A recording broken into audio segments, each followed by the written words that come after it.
Gina, diretsahang tanong. Hindi ka daw nagbabayad ng Zumba uniform?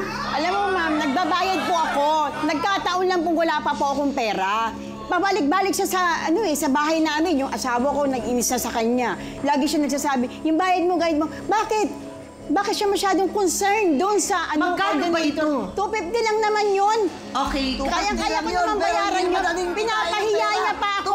Pinapahiya niya pa ako sa mga kasamahan ko. Natural ako Yang tuloy ako. Halagang 250. Kung ayaw mo akong makita, magbayad ka para hindi lang magpapayat sa bahay mo. Hindi na talaga. Ganon, si Ate Mary Jane naka-alto. Ito Baka pinahira mo yun, pasira na talaga. Sinungaling ka talaga. Okay, wait lang ha. Wait lang. Wait lang po, wait lang. Baka pumangit ang imahe ng mga Zumba girls.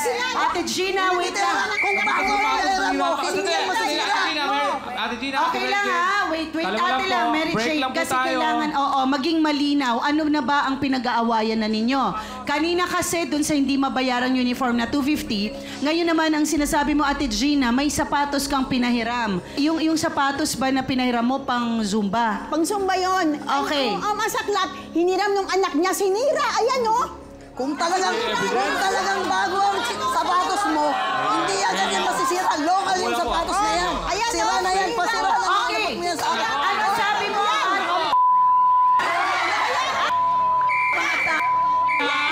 Teka lang. Ate Mary Jane, wait lang ha. Makinig muna tayo. Teka lang. Ate Mary Jane, tanungin kita. Nung hiniram mo ang sapatos, anong sinabi mo bakit nasira agad? May sinasabi ka kanina dahil... Yung sapatos po na yun, hindi ko po nasuot.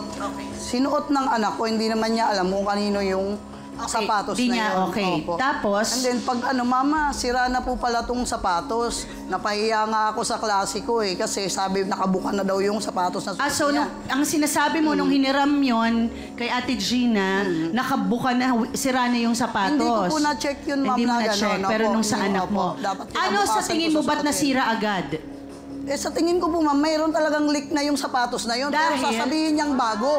Parang gusto niya bang magkaperahan ako. Babalik ta rin niya pa dahil lang sa utang niya. Babalik ta rin niya ako bandang ulit. Ay, Tungkol yan sa ang sapatos. iniisip mo.